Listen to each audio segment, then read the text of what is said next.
So we're gonna do a wheelchair walkthrough here. This is on a manual chair. So number one, we have the brakes. Whenever we're exercising, doing anything really important, we need to unlock and lock those brakes. So Caleb, show us how they work. Unlocked, locked. Caleb, go ahead and show us brakes forward to lock.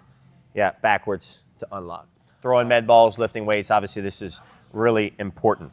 Secondly, we have the foot plate here. So Caleb, especially if Caleb's like deadlifting or doing something else, we need the foot drive.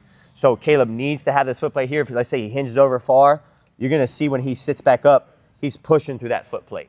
So we need to make sure we either have a foot plate. If an athlete doesn't have a foot plate, we can use a plate, like a barbell plate or a step or something that for them to put their feet on, that way they can push. Some chairs for like TBI athletes, for example, they'll just kind of hold their feet up or hold their feet under. They might not have a foot plate, but we need to have something to push. One more really key thing here is some wheelchairs have wheelie bars and some don't. If a wheelchair has a wheelie bar, it's not going to be touching the ground all the time, because let's say they need to lean back a little bit to go up a ramp. They need to have that slack.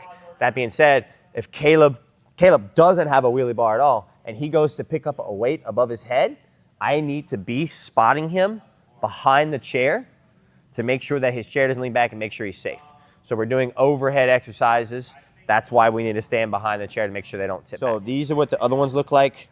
They're gonna have this this kind of like latch right here that we can use to take them off.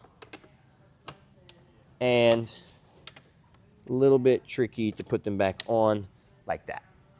So see this latch opens it, go in and then out, or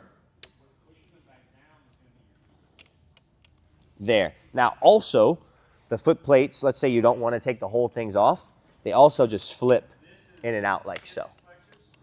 But again, 9 times out of 10, we're going to need the foot plates to push through whenever we're doing exercises. But just know they can be a little cumbersome, so just kind of look at the different mechanisms that they have to unlock and lock them.